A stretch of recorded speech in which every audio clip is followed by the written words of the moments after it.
After months of being away from the physical classroom, 2 classes resumed learning for their second term in September 2020, and soon enough, it was time to assess them on how much they had lost during their time away. I've gone to one of the examination classes, and you can see the energy and the enthusiasm and the level of intelligence of those children. I went there at random, and if I was to score them at a higher question, which is actually from 4 questions, I would give them a pass. The performance that was recorded in the previous exam could not really capture the true picture of the pupils, because the pandemic really costed a number of our parents back at home, and that affected the pupils. And it wasn't just the candidate class that was tested. The CBC, grade 4, to be specific, have done a good job. And I must also commend the parents for having some time, for having spent some good time with the pupils.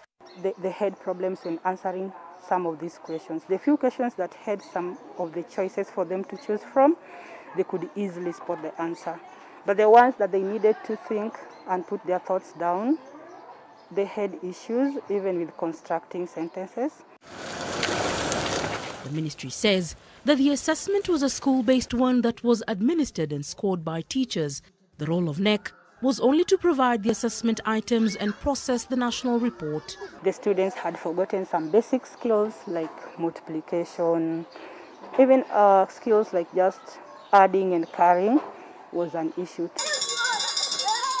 Assessment results for individual schools were disseminated directly from November 2020 and have been the basis of specific learning interventions mounted by teachers. In this particular school, an emergency meeting with parents was called to try to get the children back to where they were academically on March 15th, when schools were closed indefinitely. Compared to the big private schools around us that were able to put these platforms like Zoom, webinar, for the children in this area, that was so hard, because if you know and if you look at our community, not everyone can afford a smartphone.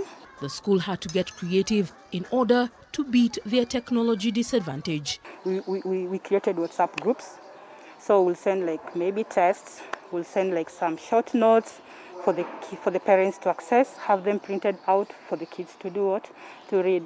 According to the results, Nairobi leads the pack of the top 10 schools with a main score of 59.20, with Taita Taveta closing the bottom 10 counties with a main of 47.09. Islamic, Christian and Hindu religious education and the English language were some of the subjects where students performed well.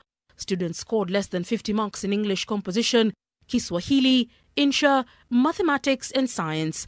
1,121,903 candidates sat the exam, with 17 out of the 47 counties scoring above the min of 50. Leila Mohammed, NTV.